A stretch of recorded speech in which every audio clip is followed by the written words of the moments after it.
আপনারা কয়জন জানেন আমার বাড়ি কোথায়? হাত তুলেন তো।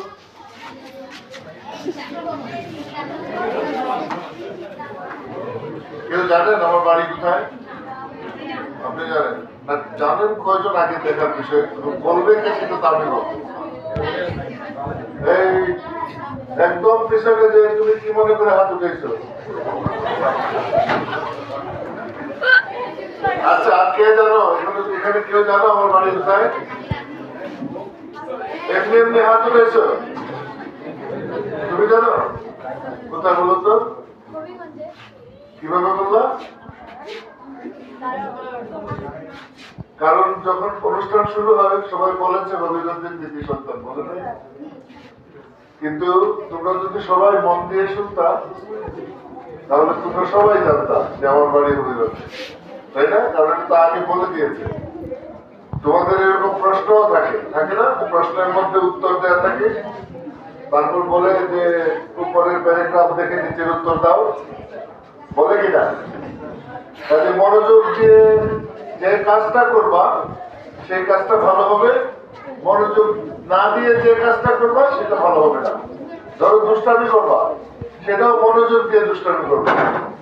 মনোযোগ দিয়ে যদি দুষ্টামি না করো তাহলে তোমার দুষ্টামিটাও সুন্দর হবে না, তাই না?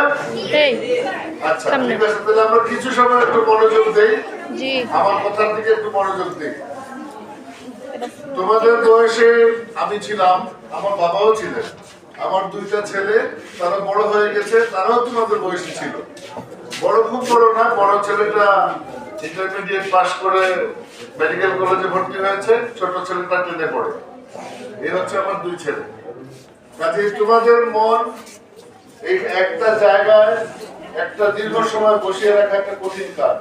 এটা তোমাদের কোনো দোষ না, এটা তোমাদের বয়সের বিষয়।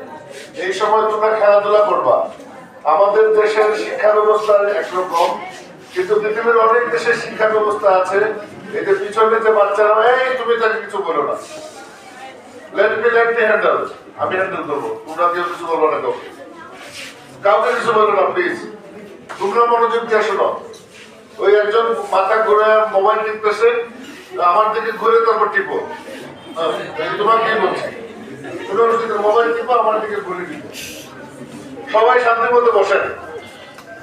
তো কাজী পৃথিবীর বহু দেশে পিছনে যে বাচ্চারা বসে আছে ওই সময়ে কোনো লেখাপড়া থাকে না, কিন্তু তাদের স্কুলে থাকতে হয় সারাদিন, ইভেন আফটার স্কুল বিষয় থাকে, বলে আফটার স্কুল অ্যাক্টিভিটি।